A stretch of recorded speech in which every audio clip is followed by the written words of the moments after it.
Gloire à Jésus. Gloire à Jésus.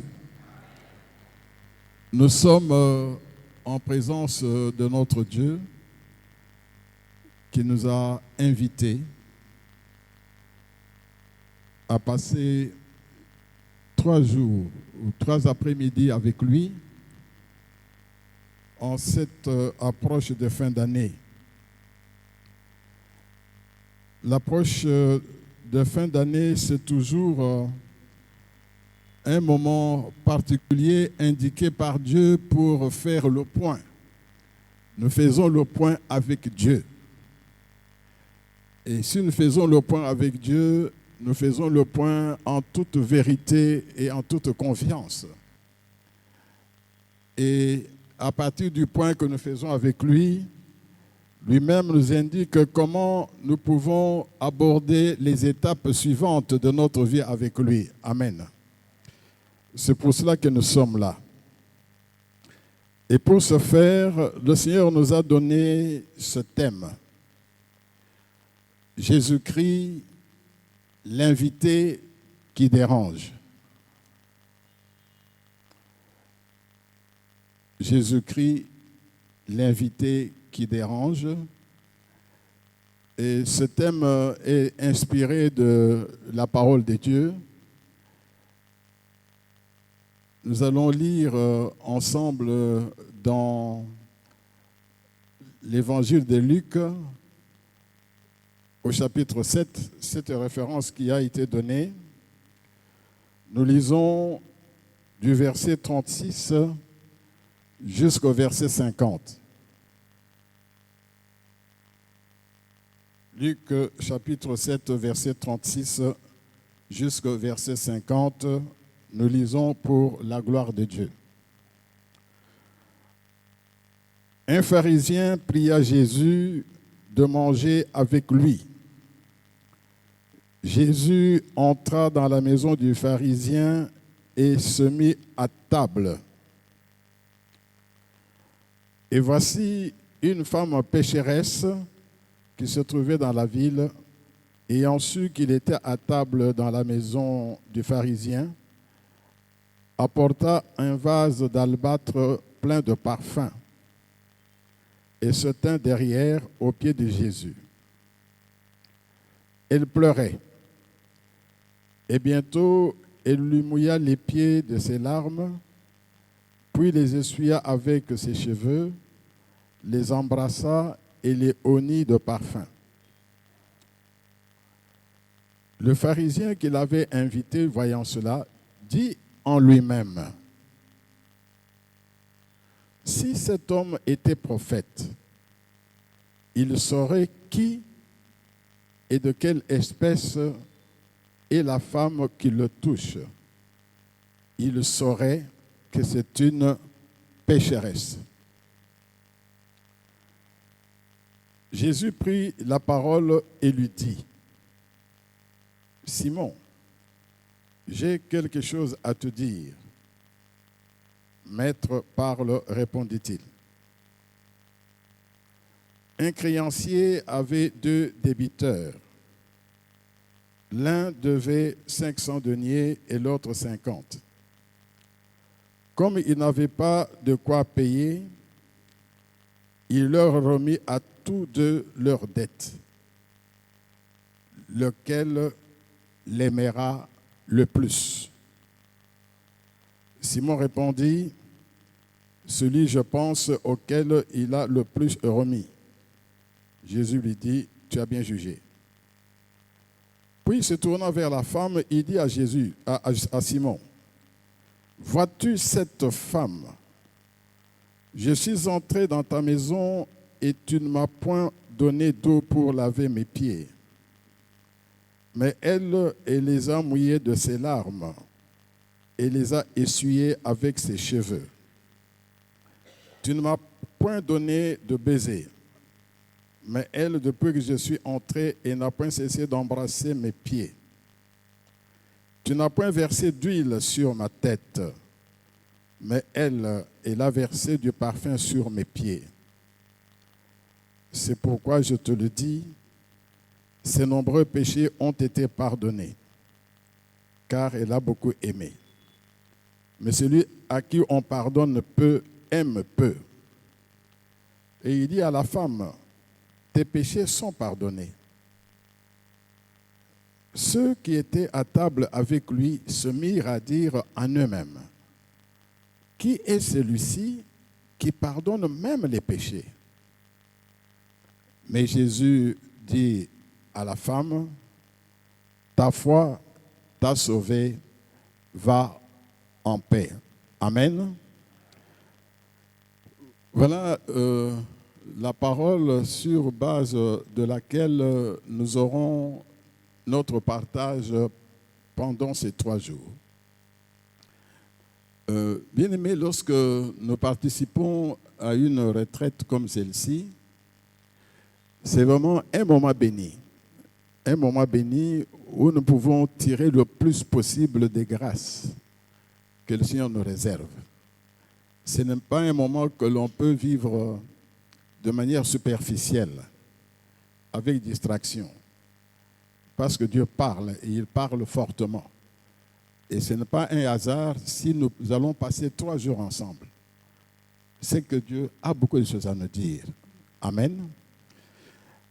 Alors, ce thème, nous allons naturellement l'étudier en 3 sous-thèmes.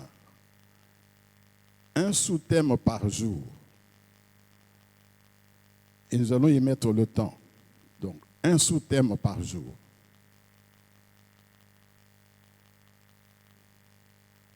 Quel est le sous-thème autour duquel nous allons partager la parole de Dieu aujourd'hui? Le sous-thème d'aujourd'hui. Il est ainsi libellé, il est ainsi formulé. Le sens du dérangement causé par Jésus-Christ. Le sens du dérangement causé par Jésus-Christ. Parce que nous parlons de Jésus-Christ, l'invité qui dérange. La première chose, c'est de comprendre la signification du dérangement causé par Jésus. Quel est le sens? Le sens, c'est ça le thème d'aujourd'hui. Le sens du dérangement causé par Jésus.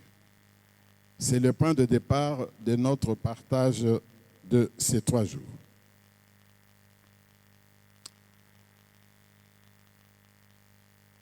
Pour ce sous-thème, le sens du dérangement causé par Jésus, nous allons répondre à 3 questions. Nous allons répondre à 3 questions.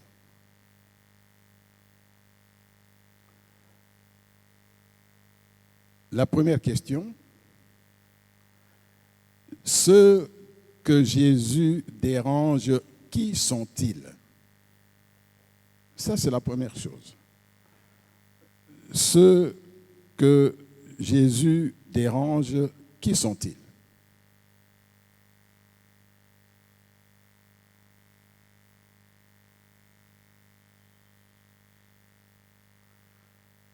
Ensuite,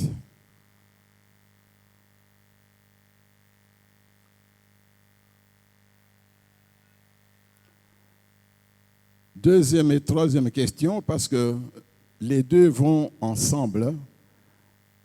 La deuxième et la troisième question forment une double question que nous traitons en même temps. Donc la deuxième et la troisième question vont ensemble. Ça forme une double question à laquelle nous allons répondre. Voici ces 2 questions en une. Comment et pourquoi Jésus-Christ, l'invité, dérange-t-il? Comment et pourquoi? Comment et pourquoi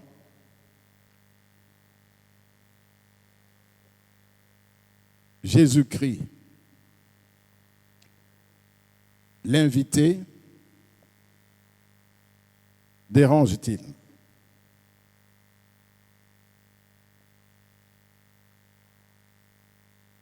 Voilà les 3 questions auxquelles nous allons répondre aujourd'hui à travers le sous-thème « Le sens du dérangement causé par Jésus-Christ ».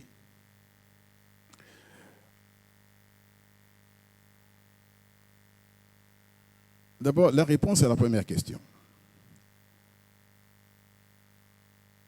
Ceux que Jésus-Christ dérange, qui sont-ils? C'est qui? Qui sont dérangés par Jésus?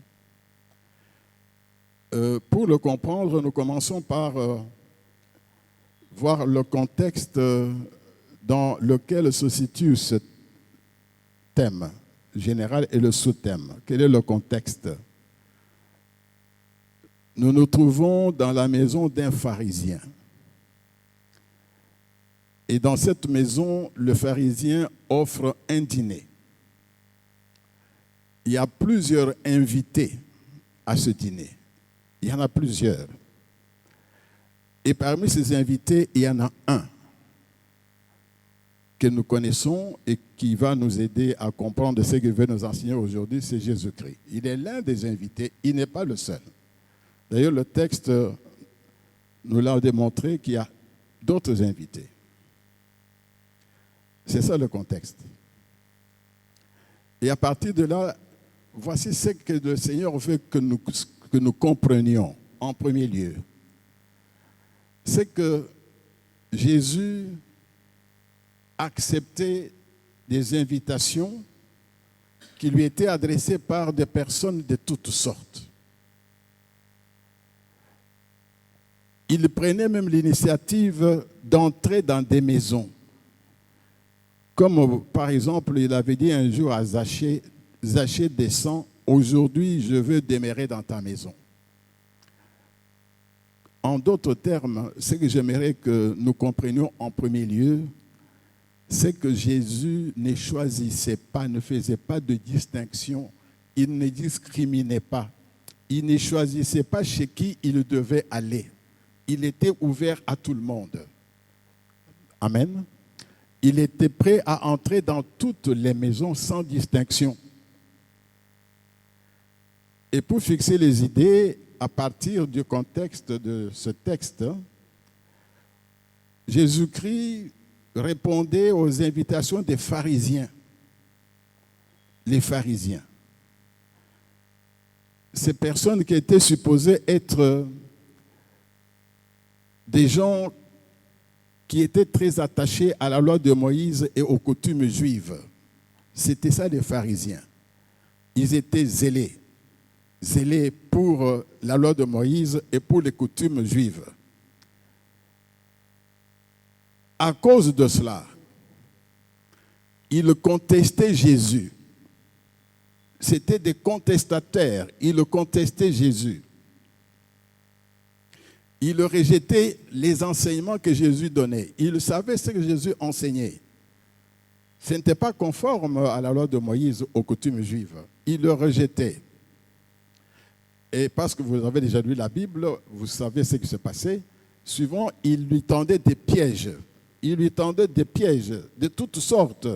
Je ne vais pas revenir sur les détails.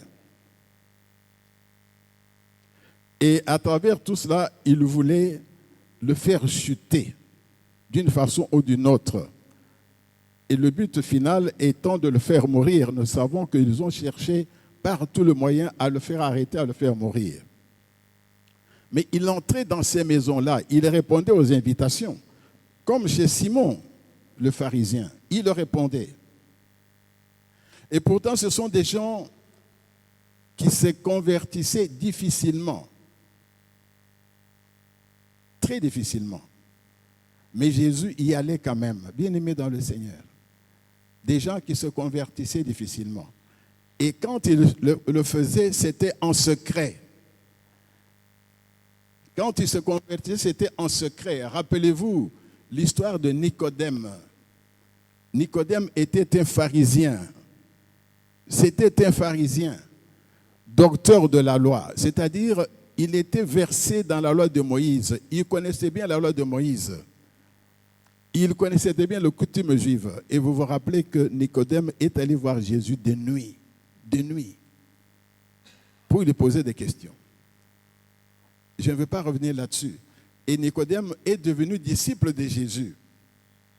Mais la parole de Dieu nous dit qu'il était disciple de Jésus en secret. Dites Amen.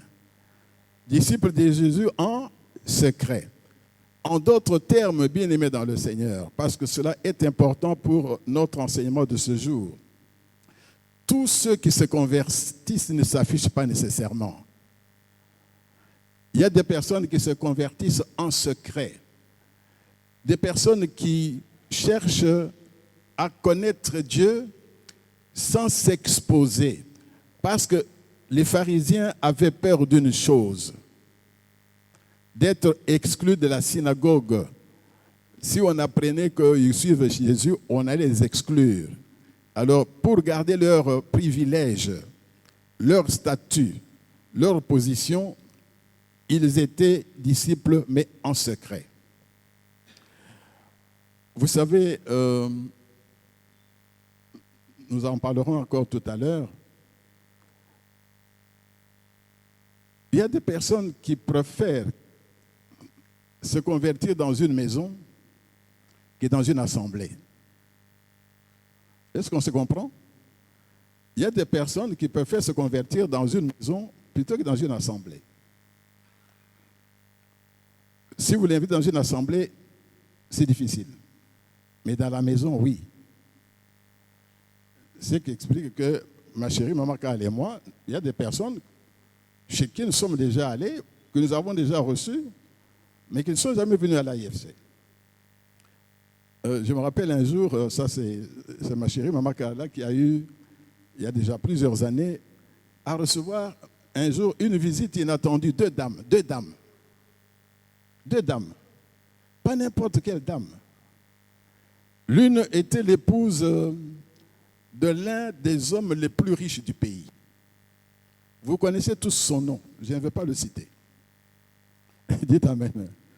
L'un des hommes les plus riches du pays, bien connu de vous tous. C'est un nom bien connu, un nom célèbre. Sa femme. Et la deuxième femme, c'était la femme d'un général, un grand général. Un général parmi nous. Parce qu'elle avait découvert Maman Kalala dans une rencontre de Maman quelque part, une rencontre spirituelle. Et ils sont venus jusqu'à la maison. Il dit, en tout cas, maman, on vous a vu à la réunion, vous avez prié et tout ça, on a senti qu'on a besoin de vous, il faut nous aider. Mais ils auraient pu venir à l'AIFC. Ils savent qu'on a le ministère de couple. Ils ont préféré aller la voir à la maison. Deux grandes dames, entre guillemets, grandes, entre guillemets. Parce qu'il n'y a que Dieu seul qui est grand. Amen.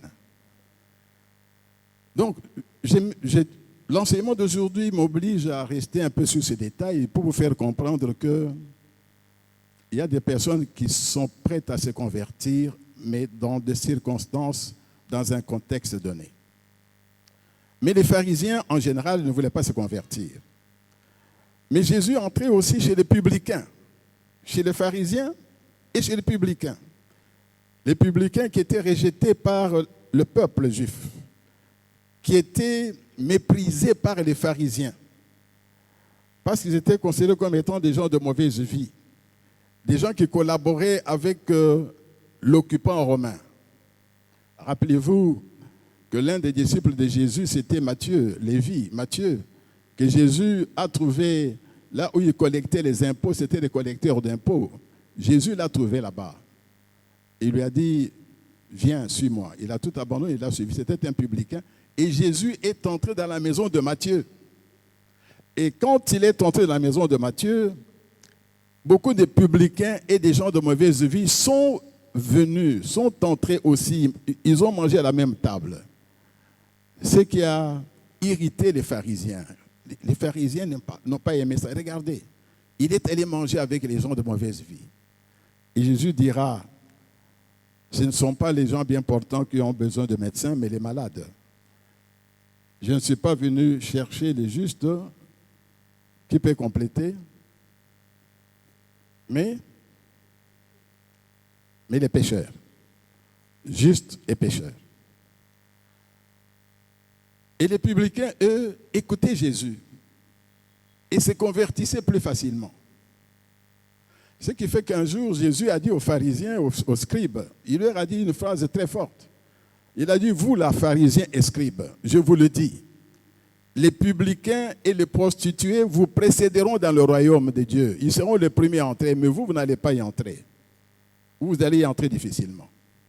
Donc voilà le premier type des gens que Jésus fréquentait dans leur maison, une double catégorie opposée, toujours opposée, les pharisiens et les publicains. Mais il n'y a pas que ça. Sur le plan social, Jésus fréquentait les pauvres et les riches. Les pauvres. Les pauvres et les riches. Ses disciples André et Pierre, Simon-Pierre, un jour, ils ont amené Jésus dans leur maison, là où ils habitaient, et leur belle-mère était là, la belle-mère de Pierre était là. Jésus a trouvé que la belle-mère était malade, elle avait la fièvre, il a prié pour elle, elle était guérie, elle a préparé à manger. Mais André et Simon-Pierre, ils étaient des pauvres, c'était des pauvres, des simples pécheurs. Jésus est entré là-bas. Et si vous avez retenu certains enseignements qui ont été donnés, la plupart des disciples de Jésus étaient des pauvres, étaient des gens simples. Non pas qu'ils n'avaient nécessairement rien, non, ils avaient quelque chose. Mais ils n'étaient pas de la classe des riches. C'était des gens simples. C'est pourquoi que l'apôtre Paul, quand il écrit aux Corinthiens, qu'est-ce qu'il dit aux Corinthiens? Il leur dit, parmi vous, il n'y a pas beaucoup de sages selon le monde. Il n'y a pas beaucoup de riches selon le monde. Dans 1 Corinthiens chapitre 1er, verset 26 à 28, il écrit ça. Il n'y a pas beaucoup de sages, ni beaucoup de riches parmi vous. Et c'est la vérité. Quand on regarde la plupart de ceux qui sont réellement derrière le Seigneur, qui s'affichent, il y a très peu de haute classe des riches. Il y en a très peu. 90%, ce sont des gens simples. Des gens simples. Ou le riche qui se rend simple, oui. Mais un riche qui demeure riche dans sa tête, il a du mal à suivre les enseignements de Christ. Il fréquentait les pauvres, mais aussi quelques riches. Il y avait aussi quelques riches. C'est ainsi que parmi eux, il y a un qui s'est révélé le dernier jour. Lui, on l'a vu le jour où Jésus était crucifié. Il est allé demander son corps à Pilate. C'était un homme riche, un homme distingué, un homme bien connu. Il était disciple de Jésus, mais personne ne le voyait. Dites Amen.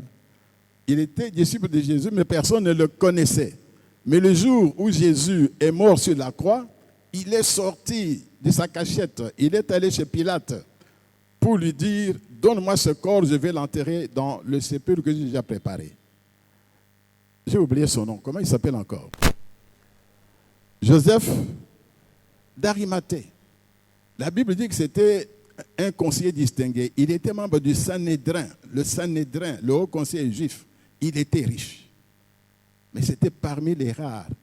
Rappelez-vous, le jeune homme riche qui avait dit à Jésus, Seigneur, Maître, comment on peut entrer dans le royaume des cieux?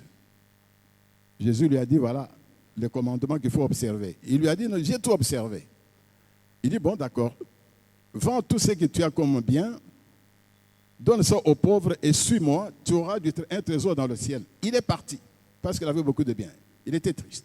Ça, c'est la situation de beaucoup de riches. Et quand vous lisez la Bible attentivement, vous verrez que la Bible parle des mauvais riches. Les mauvais riches. Jésus lui-même a donné une parabole.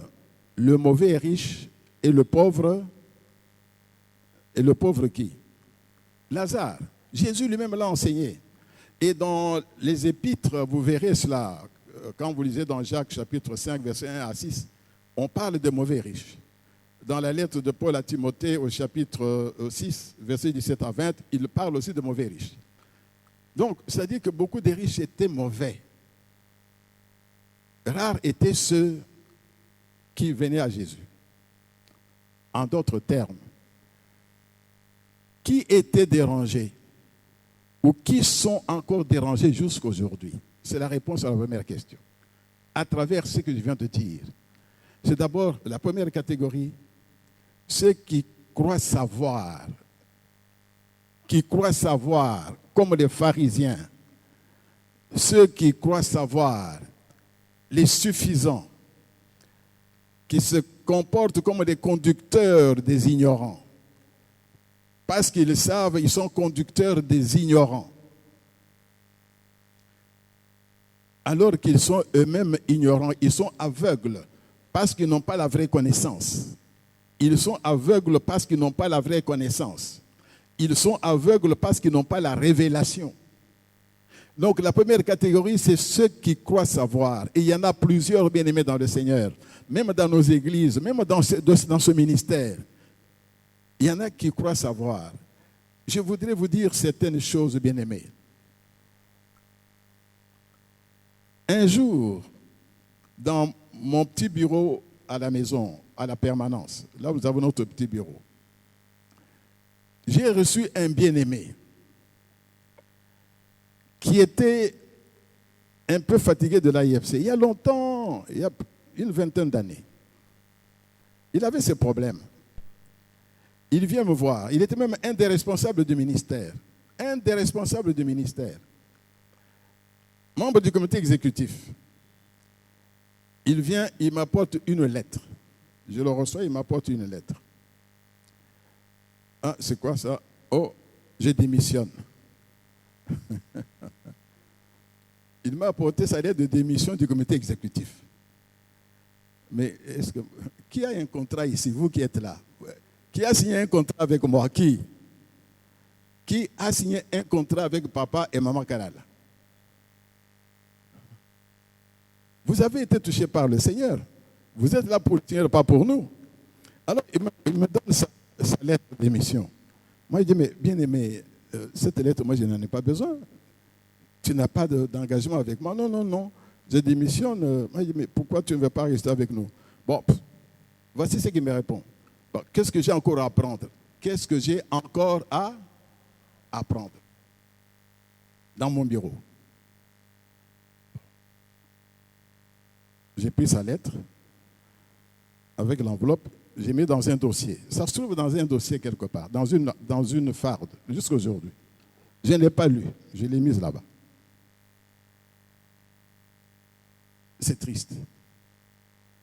J'ai dit bien, c'est triste.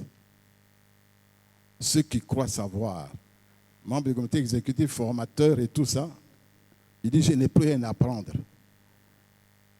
Et au moment où je vous parle, ce couple n'existe plus. Ce couple n'existe plus depuis plus de 10 ans. C'est un couple totalement disloqué depuis 18 ans. Depuis 18 ans, ça n'existe plus. Mais j'ai eu à le revoir plus tard, dans une circonstance. Il est venu, j'ai prié pour lui. Il avait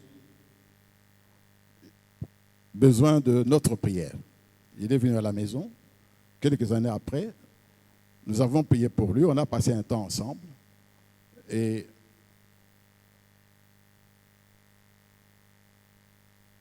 il n'est plus venu à l'AIFC. Mais ce couple n'existe plus aujourd'hui. Donc, la première catégorie, c'est ceux qui croient savoir. Bien-aimés, on est toujours ignorant. Dans les choses de Dieu, on est toujours ignorant. Toujours ignorant. Je vous donne un autre exemple. Parmi les amis, entre guillemets, du monde, on a essayé de gagner certains au Seigneur. On a essayé. On a invité. Il y en a un qui venait à nos invitations, il est venu 2 ou 3 fois et tout ça. Mais il venait pour nous faire plaisir. Mais il n'adhérait pas. Un jour, il m'a apporté un livre parce qu'il était franc-maçon. Il m'a apporté un livre franc-maçonnerie et christianisme. Voilà, vous allez voir qu'il n'y a pas de différence entre les deux. J'ai dit, qui a écrit le livre? C'est un franc-maçon. Moi, j'ai dit non, je ne peux pas lire un livre écrit par un franc-maçon. Je ne peux pas lire. Mais il y a des livres écrits par des chrétiens, des serviteurs de Dieu chrétiens sur la franc-maçonnerie. C'est ça que je lis. Parce qu'ils partent de la même base que moi. Voilà quelqu'un que nous avons invité plus d'une fois, qui n'a jamais accepté le Seigneur parce qu'il avait d'autres connaissances. Et aujourd'hui encore, tous ceux qui sont dans des sectes, qui sont dans des loges, ou ceux qui sont attachés à la coutume, ils disent que notre coutume, c'est plus que vos histoires-là. Tout cela, c'était comme des pharisiens à l'époque, attachés aux coutumes juives. Ils sont dérangés par ce que nous faisons là. Ils sont dérangés. À tel point qu'un jour, avec ma chérie, nous étions à une fête. On était 2 couples à une table. Et ce couple, c'était un couple ami, entre guillemets, du monde. Et le mari a dit à ma chérie, d'ailleurs, nous allons le récupérer. Donc, il voulait me récupérer. Et ne la connaissant pas, parce qu'elle est sévère, il lui a dit, je t'interdis. Elle s'est levée, elle était pratiquement fâchée là. Je t'interdis. Calme, calme, calme. De toute façon, ils ne vont pas me récupérer. Donc, ça, c'est la première catégorie. Des gens qui sont dérangés. Et il y en a plusieurs encore aujourd'hui. Mais ce n'est pas une raison de ne pas les gagner au Seigneur. Deuxième catégorie, ce sont des riches. Ceux qui se croient riches, qui sont attachés à leur richesse. Les riches.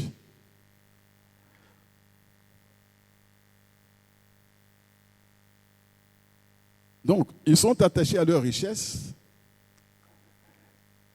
ignorant qu'ils sont pauvres, parce qu'ils n'ont pas les vraies richesses. Ils n'ont pas les vraies richesses. Ils n'en ont pas. C'est vous et nous qui avons les vraies richesses. Ce qui est en train de se passer ici est d'une richesse inouïe. Voilà la richesse, c'est ce que nous sommes en train de partager maintenant. C'est ça la vraie richesse. Qui transforme les vies, qui apporte la paix, qui donne la joie, qui donne la transcendance. Nous sommes au-dessus des autres. Nous voyons au-delà des autres. Nous avons le contrôle des autres. Ils ne savent pas que nous les contrôlons. Dites Amen. Les faux riches, ceux qui se croient riches, mais qui sont en fait pauvres, parce qu'ils n'ont pas de vraies richesses. Comme le jeune homme riche qui a dit à Jésus qu'il n'a pas voulu vendre ses biens, parce qu'il était attaché à ses richesses. Alors que Jésus lui disait, tu auras le trésor dans le ciel. Il a refusé le trésor dans le ciel à cause de ses biens. Bien-aimés, il est important que nous ayons ce tableau à l'esprit. C'est un tableau que j'ai voulu dresser. Ainsi donc, en conclusion, Jésus allait de maison à maison, sans discrimination. Mais il y a une chose, partout où il allait, il faisait du bien. J'insiste là-dessus. Dans toutes les maisons où Jésus entrait, il faisait du bien. C'est ce que nous dit Acte 10, 38. Il faisait du bien. Et il délivrait tous ceux qui étaient sous la puissance du diable, parce que Dieu était avec lui. Acte 10, 38. Acte 10, 38. Jésus allait de maison à maison, des lieux en lieu, faisant du bien. Donc il n'entrait pas dans les maisons par hasard. Il entrait pour faire du bien. Amen. Amen, amen. Voilà la réponse à la première question. Et nous savons que le bien qu'il faisait ne plaisait pas à tout le monde. Hein? Les pharisiens et les riches, certains n'étaient pas d'accord avec lui. Et d'ailleurs, un jour, on a même dit qu'il avait un démon. Que s'il délivre les gens, les démoniaques, c'est parce qu'il travaille avec le prince de démons, Belzébul. On a déjà traité d'être démoniaque lui-même. Mais il faisait le bien pour tous ceux qui en avaient besoin, à tous ceux qui en avaient besoin. Mais certains voyaient ça de mauvais œil. Deuxième double question. Comment et pourquoi Jésus dérange-t-il? Comment et pourquoi?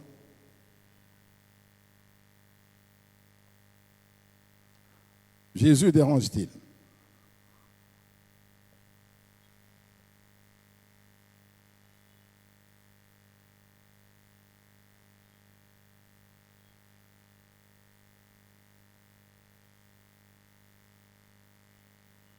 Nous répondons à ces deux questions en même temps. Le comment va avec le pourquoi. Bien-aimés dans le Seigneur, je vais vous donner 4 choses fondamentales pour comprendre la signification du dérangement. 4 choses fondamentales. La première, la toute première, ce qui s'est passé dans la maison de Simon. Ça s'est passé dans la maison de Simon. Et nous verrons plus tard, un peu plus loin, comment cela se passe. La première chose la plus fondamentale, c'est celle-ci.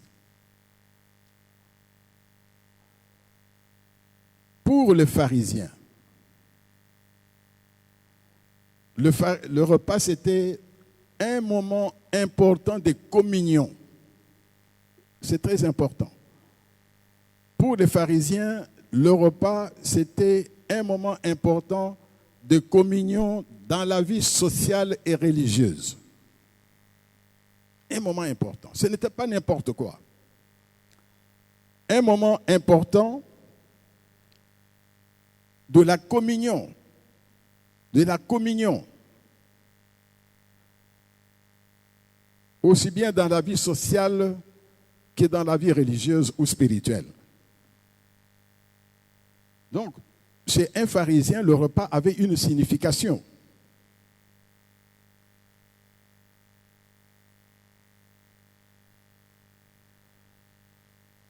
Un moment important de communion dans la vie sociale et dans la vie religieuse ou spirituelle.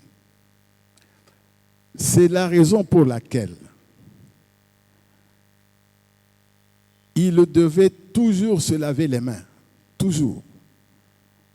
Le rituel du lavage de mains, c'était très important. C'était un symbole de pureté. Parce qu'il prenait ce repas dans des conditions strictes de pureté. Un symbole de pureté. Donc, ce repas devait se prendre dans des conditions strictes de pureté, par exemple, en se lavant toujours les mains, toujours. 2, en excluant toutes les personnes de mauvaise vie, comme les publicains, comme une prostituée, une femme de mauvaise vie, ne pouvait pas participer à un repas dans la maison d'un pharisien.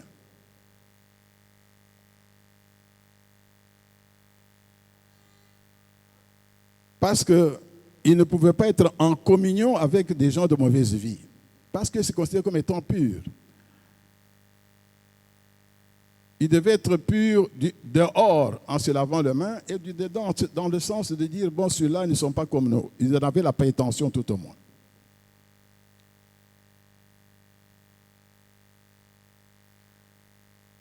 Mais qu'est-ce qui se passe? Il y a une femme de mauvaise vie qui est entrée dans cette maison. Il y a une femme de mauvaise vie. Une pécheresse est entrée. Il est vrai que comme cela se passe chez nous aujourd'hui, quand vous offrez un dîner chez vous, il y a parfois des non-invités qui viennent. Ici, chez nous, c'est comme ça. Vous avez préparé pour 20 personnes, vous en avez 25. Cela arrivait aussi chez les Juifs.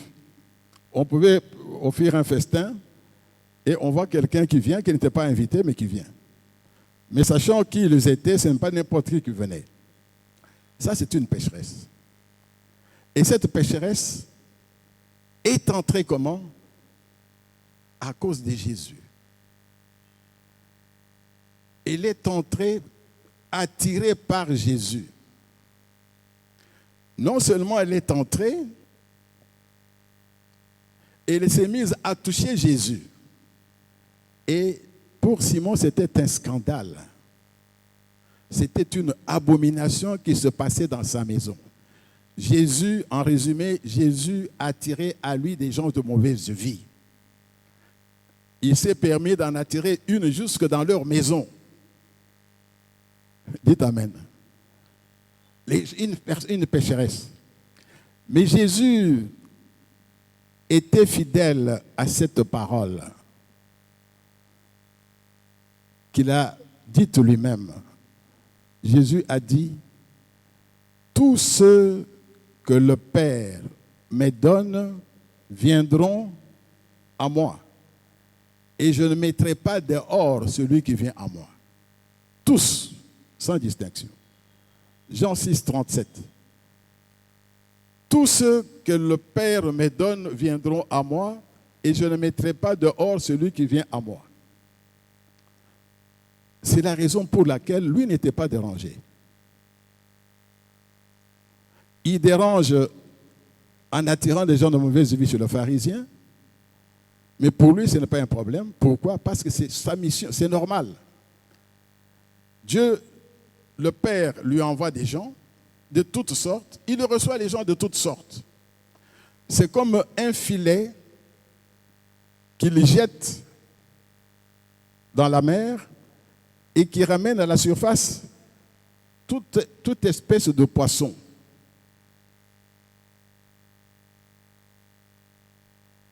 Le tri se fait après, mais le filet prend tout. Donc, la première façon de déranger, c'est d'attirer dans la maison de Simon une personne non désirée, une personne dont la présence est une abomination, mais Jésus est à l'aise. Simon, l'hôte des lieux, est scandalisé, mais lui, il se laisse faire. La femme le touche, la femme est à ses pieds, pleure, les larmes coulent. Il saurait de quelle espèce est cette femme. Il ne se laissait pas toucher par elle. Voilà la première façon dont Jésus dérangeait, c'était le fait d'attirer à lui les gens de mauvaise vie. Les gens qui étaient rejetés par la société. Les gens qui ne pouvaient pas se trouver à table avec des pharisiens. Mais lui était à l'aise avec ces gens-là. Il s'est laissé toucher par cette femme pécheresse. Et Simon était scandalisé. D'ailleurs, Simon le dit clairement au verset 39. Je relis le verset 39. Qu'est-ce qu'il dit? Le pharisien qu'il avait invité, voyant cela, dit en lui-même, si cet homme était prophète, il saurait qui et de quelle espèce est la femme qui le touche. Il saurait que c'est une pécheresse. Dans son cœur, il était mort. Cet homme-là, il pensait que c'était un prophète. Ça, ce n'est pas un prophète. Comment est-ce qu'il peut laisser une personne pareille venir le toucher dans ma maison? Bien-aimé dans le Seigneur, il faut comprendre que c'est ce qui se passe aujourd'hui. C'est un enseignement que nous partageons, c'est la parole que nous partageons. Vous devez savoir que lors de notre conversion, ma chérie et moi, lorsque nous sommes convertis, je l'ai déjà dit, nous avons eu, dans le cadre de Full Gospel, nous avons eu à témoigner dans plusieurs dîners de Full Gospel, dans toutes les communes. Même ici à Limité, à la place commerciale, on nous avait invité à un dîner là-bas, nous avons témoigné là. On a été à Matete dans un bar là-bas. On a été à Salongo, à Massina aussi, parce qu'ils louaient aussi des bars, organisaient des dîners là-bas, on était là. Bien sûr à l'université, au campus, avec d'autres collègues. à Maman Mobutu, un peu partout. Les amis du monde, entre guillemets, trouvaient que j'étais perdu. J'étais perdu. Et certains disaient que j'allais devenir pauvre. Est-ce que vous comprenez cela? Oh, voilà. Il a abandonné une très belle fonction, beaucoup d'argent et tout ça. Il va devenir pauvre. Vous allez voir un de ces 4 matins. Est-ce que je suis devenu pauvre? Est-ce que je suis devenu pauvre? Non, non. Je suis devenu encore beaucoup plus riche. Beaucoup plus riche. Je suis plus riche. Et je suis rempli. Ceux qui pensaient nous récupérer, leurs épouses n'ont fait que pleurer auprès d'elles. Dites à Marcel qu'il fasse tout. Il faut inviter aussi les autres, il faut tout faire. Maintenant, nous étions devenus la référence. Nous sommes devenus, pas nous étions, nous sommes devenus la référence. Nous sommes devenus la référence. Donc, on trouvait qu'on était perdu, qu'on devenait pauvre parce qu'on était avec les pauvres, parce qu'on fréquentait des milieux qu'on ne fréquentait pas avec les autres. Et nous, on se sentait bien là-dedans, avec tous les frères. Je me rappelle quand on était à Massina, on ne connaissait pas bien l'endroit. Nous sommes arrivés, les bien-aimés là-bas nous ont reçus, et c'est nous qui devions témoigner. On était bien, on s'est bien senti là-bas. Et après la réunion, on a prié, il y avait un petit repas, on a partagé ensemble, et puis nous sommes rentrés chez nous. Et ils ne pouvaient pas comprendre que notre nouvelle vie, c'était une vie merveilleuse. Qu'on était dans des réalités qu'eux ne pouvaient pas soupçonner. Que même eux-mêmes, Dieu les mettait à l'écran dans notre maison. Beaucoup de choses. Et c'est encore le cas aujourd'hui. Il y a des personnes qui se sentent dérangées parce qu'ils vous voient avec tel. Eux là-bas, eux, ce sont des saints, hein, on ne peut pas les approcher. Donc en fait, il y a une sorte de rejet. Il y a une sorte de rejet. Parce que vous êtes dans une certaine compagnie. Parce que vous êtes dans tel cadre de vie. Il y a des gens qui rejettent cela. Ils sont dérangés, vous les dérangez. Et je ne peux pas vous le cacher. Nous n'avons plus des sujets de conversation ensemble. On n'en a plus. Avant, on parlait des choses de tout et de rien, des choses du monde. Ces choses-là ne nous intéressent plus. Alors, quand on se retrouve dans des fêtes, bien sûr, de mariage, anniversaire ou autre chose, on parle, mais il n'y a plus tellement de sujets. On peut parler de la vie économique, on peut parler de la vie sociale, on peut parler des enfants, mais parler d'autres choses, on ne sait plus parler ensemble. C'est impossible. Donc, le premier dérangement, c'est cela. Jésus dérange. Deuxième chose importante. Comment Jésus dérange et pourquoi? Jésus est invité à un repas. Il y a un beau repas qui est préparé. Un très beau repas. Il n'est pas le seul, il y a d'autres invités.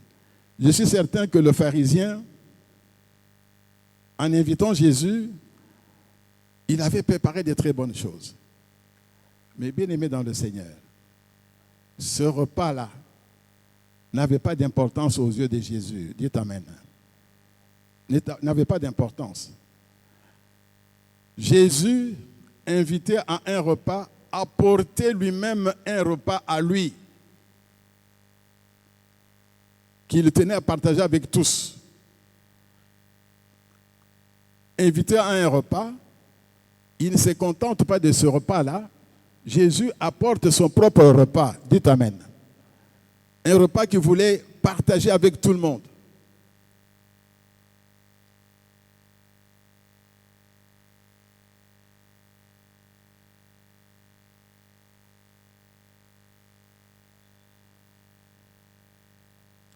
Ce repas, c'était quoi?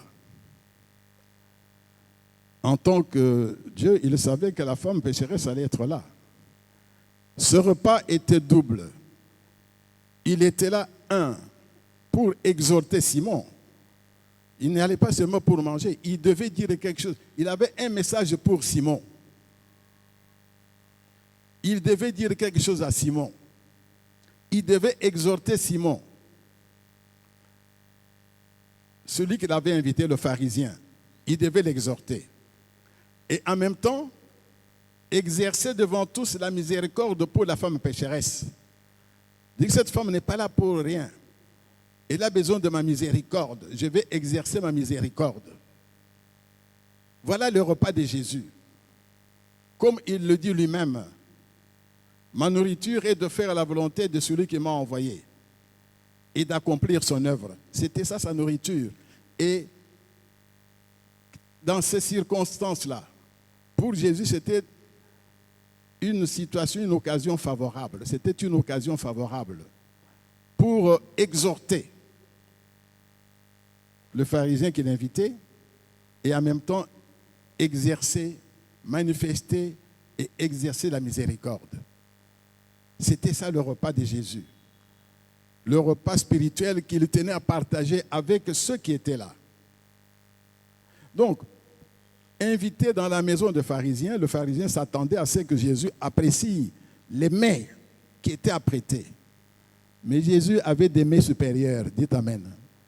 Il avait des mets de qualité supérieure, des mets spirituels, auxquels le pharisien ne s'attendait même pas.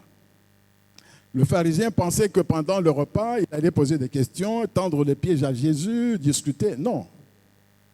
Jésus est entré d'abord pour lui-même, pour lui parler à lui, pour l'exhorter. Et en même temps, il a permis que cette femme vienne jusque-là pour exercer sa miséricorde devant tous. C'était ça, son repas. Faire la volonté de celui qui l'a envoyé et accomplir son œuvre. Bien-aimé dans le Seigneur, Jésus, invité dans une maison ou entrant dans une maison, il était l'envoyé, il était là comme envoyé du Père. C'était Jésus-Christ en mission. Il était missionnaire. Partout où il entrait, il était missionnaire. Et dans la maison de Simon le pharisien, il était ambassadeur du Père, l'envoyé du Père, le Messie, qui devait faire la volonté. Et cette volonté, c'était exhorter le pharisien et exercer la miséricorde pour cette femme pécheresse. Jésus en mission. Dérangement. Il apporte un repas qui n'était pas attendu. Et il le partage avec celui qui l'avait invité. Nous allons en parler en détail demain. Et en même temps, il exerce sa miséricorde. Donc il ne répondait pas aux invitations par plaisir d'y aller, non. Il était en mission. Dérangement. Troisième dérangement. Jésus ne se contente pas d'être l'ambassadeur, d'être l'envoyé. Non. Jésus dévoile sa vraie identité. Je ne suis pas seulement envoyé de Dieu, je suis Dieu. Il dévoile son identité. Comment est-ce qu'il dévoile? En pardonnant les péchés.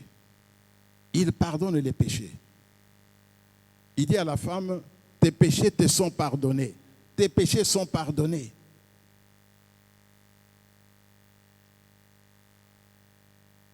Tes péchés sont pardonnés.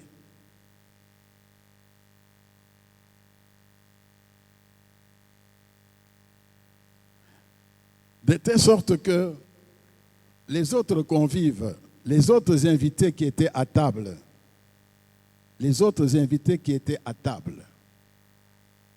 se sont posés la question dans leur cœur.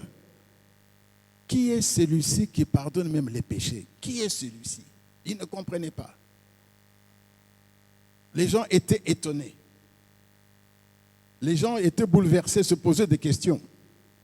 Qui est celui-ci? Donc, troisième chose importante, Jésus était soucieux de faire connaître son identité, qui il était.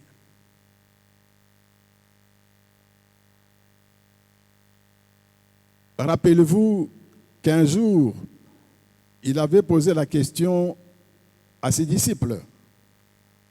Qui dit-on que je suis, moi, fils de l'homme? Dans Matthieu, chapitre 16. à partir du verset 13. Jésus a posé cette question-là à ses disciples. Qui dit-on que je suis, moi, le Fils de l'homme? Ils ont dit, certains disent que tu es Élie, d'autres disent que tu es Jérémie, d'autres disent que tu es Jean-Baptiste. Et puis il leur a dit, mais vous, qui dites-vous que je suis? Un seul a répondu, c'était Simon, inspiré par le Saint-Esprit. Tu es le Christ, le Fils de Dieu vivant. Bien-aimé dans le Seigneur, le fait de pardonner les péchés, comme Dieu seul peut le faire, ça fait déranger les gens. Qui est celui-ci? Qui? Ils n'ont pas osé le dire. Mais la Bible nous dit clairement, dans leur cœur, ils se sont posé cette question.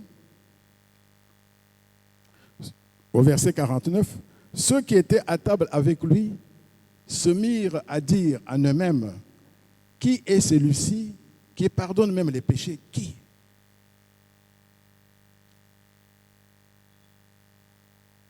L'identité qui dérange. L'identité qui dérange. Il se présente comme Dieu et ça dérange. Et enfin, quatrième chose, quand on met tout ça ensemble, qu'est-ce qui se passe dans la maison de Simon? Jésus bouscule le protocole. Le protocole n'est plus respecté. Les choses ne se passent pas comme le pharisien le prévoyait. Il bouscule le protocole. Il bouleverse les pensées. Les gens sont bouleversés. Simon est bouleversé, les autres invités sont bouleversés.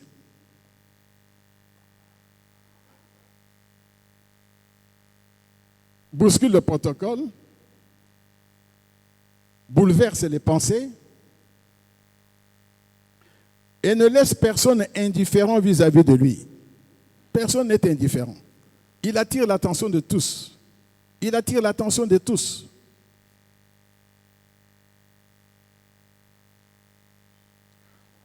En fait, il devient le personnage central du dîner. Au lieu d'être un simple invité, c'est lui qui devient le personnage central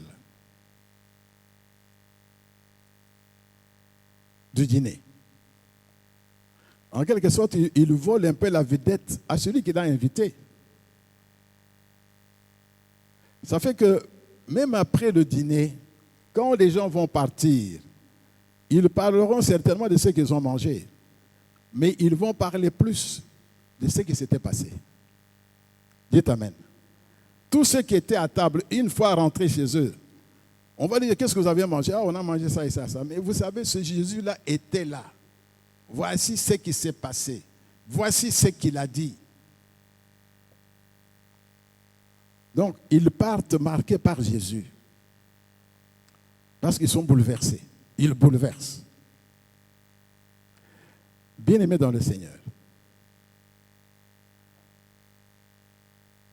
Ici, c'est l'exemple dans une maison, dans la maison de Simon. Si vous lisez la Bible, vous trouverez d'autres exemples. Un jour, il était chez un autre pharisien.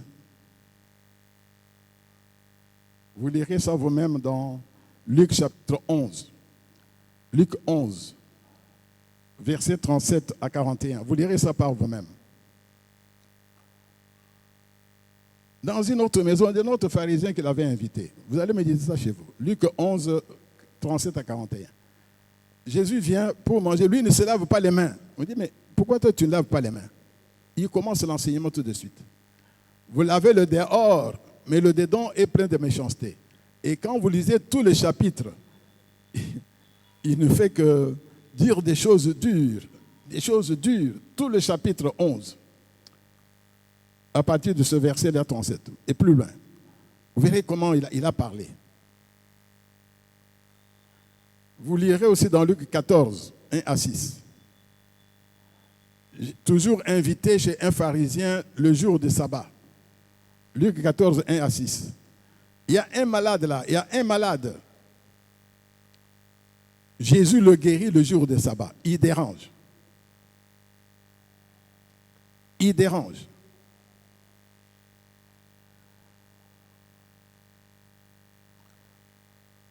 Pour quelles raisons, bien-aimés dans le Seigneur? Parce que partout où Jésus allait, il était en mission. Il n'entrait pas dans une maison sans faire quelque chose en tant que missionnaire. Il n'entrait pas dans une maison sans faire du bien. Il n'entrait pas dans une maison sans marquer sa présence.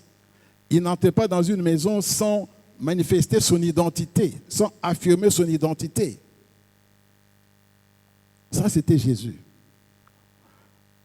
Je me rappelle, il y a un certain nombre d'années, j'ai déjà eu à donner ce témoignage. On était reçus chez un banquier, on était 4 couples. Le couple du banquier et 3 autres couples, dont le nôtre. Mais à table, qu'est-ce qu'on a fait? On mangeait et avec la chaleur du Saint-Esprit que nous avons toujours, nous nous sommes mis à témoigner notre vie nouvelle. La patronne de la maison nous était très favorable et ne s'attendait qu'à cela parce qu'elle voulait que son mari soit converti, bien sûr. Mais ce qu'on ignorait, c'est que les 2 autres couples-là, les hommes étaient tous les 2 polygames. Nous ne le savions pas. Et nous avons commencé à témoigner notre vie nouvelle. Ce que Dieu a fait dans notre vie, dans notre maison, comment les choses ont changé, comment nous marchons la main dans la main, comment nous sommes dans la transparence, comment nous nous aimons, comment nous voyons des choses avec d'autres yeux, comment nous regrettons d'avoir pas connu Dieu beaucoup plus tôt. Et on a passé la soirée comme ça. Et bien aimé dans le Seigneur, un des 2 polygames s'est converti quelques semaines après. Dites Amen. L'un des 2 polygames s'est converti. Il avait 3 femmes, il en a abandonné 2. Il avait 3 femmes, il en a abandonné 2. Et cet homme, tellement fortement converti, qu'il a même fait chez lui une grosse annexe où on donnait les enseignements bibliques chez lui à la maison, dans sa maison principale, sa grosse maison. On donnait les enseignements bibliques chez lui. Ce polygame qui nous a déjà quittés.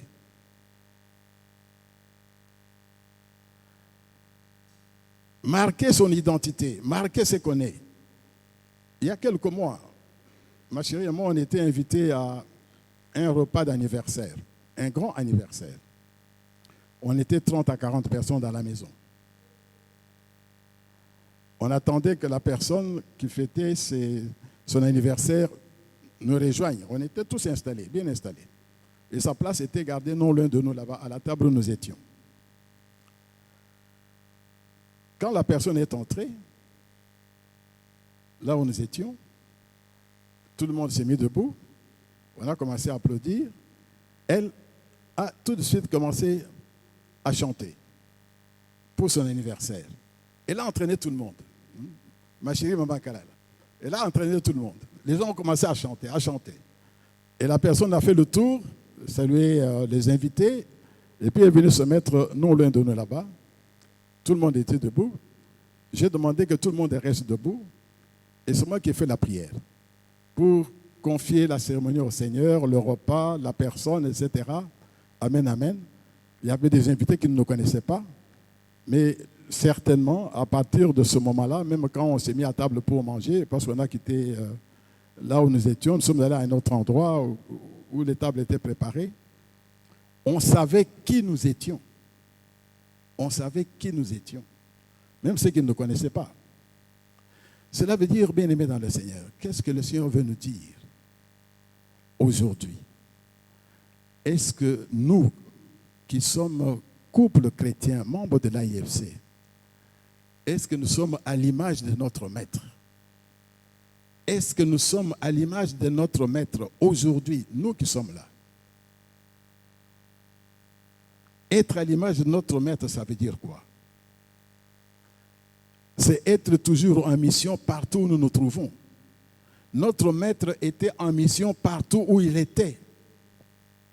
Dans toutes les maisons où il entrait, il était en mission. Dans toutes les maisons où il entrait, il faisait du bien. Il guérissait. Il amenait à la conversion. Il exerçait la miséricorde. Ils bénissaient. Est-ce que c'est ce que nous faisons? Nous entrons dans des maisons de famille ou des amis de manière anonyme.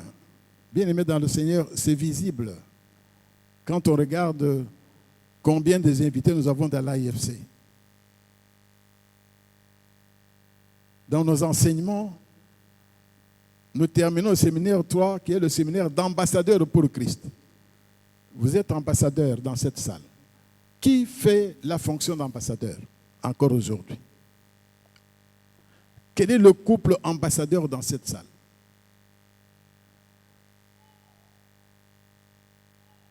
Beaucoup sont perdus, sont devenus conformistes. Ça veut dire qu'ils vivent comme tous les autres invités. Ils se comportent comme tous les autres invités. Personne ne se démarque. Jésus se démarquait. Jésus parlait des choses pour lesquelles il était là. Nous, on ne peut pas aller à une invitation quelque part comme tout le monde. Nous ne pouvons pas entrer dans une maison comme tout le monde entre. Nous devons marquer notre passage, nous devons marquer notre présence. Et cela manque aujourd'hui à beaucoup de couples de l'AIFC. Que ce soit le couple amputé, le couple fiancé, le couple marié, beaucoup participent à la vie du ministère sans la chaleur du Saint-Esprit, sans le zèle, sans la passion des âmes. La passion des âmes n'y est plus. N'y est plus. Mais regardez notre maître, partout où il allait, il dérangeait. Mais en fait, il ne dérangeait pas. Il faisait le travail pour lequel le Père l'avait envoyé. Amen. Il faisait le travail pour lequel le Père l'avait envoyé. Mais nous ne le faisons plus. Et si le Seigneur a permis que nous puissions avoir ce partage pendant ces 3 jours, le point de départ, c'est celui-là. C'est un constat, bien aimé dans le Seigneur, que chacun de nous rentre en lui-même, qu'il voit où est-ce qu'il en est. Au cours de cette année qui se termine, nous sommes au mois de décembre. Dans quelle maison vous avez témoigné Christ? Dans combien de maisons vous avez témoigné Christ? Auprès de qui vous avez témoigné Christ? Qui avez-vous essayé d'amener au Seigneur? Le couple que vous avez essayé d'amener au Seigneur. D'amener la réconciliation avec Dieu. C'est ça l'image. Ce passage de la parole de Dieu nous montre combien Jésus était engagé. C'était un homme engagé. Jésus, en tant qu'homme, il était vraiment engagé. Il était fidèle à la mission qu'il avait reçue. J'ai reçu une mission, je dois l'accomplir. En toutes circonstances. Et regardez, celui qu'il avait invité était mal à l'aise. Parce qu'il y avait une femme pécheresse qui était là. Mais comme nous le verrons demain et après-demain, pour Jésus, c'était une circonstance favorable. Il dit, voilà, j'ai une mission, c'est en ce moment que je dois l'accomplir. Je dois l'accomplir. Cette femme n'est pas entrée pour rien. Il faut que les gens sachent ce que je dois faire, ce pourquoi je suis là et quelle est mon identité. Êtes-vous encore ambassadeur pour Christ dans l'AIFC?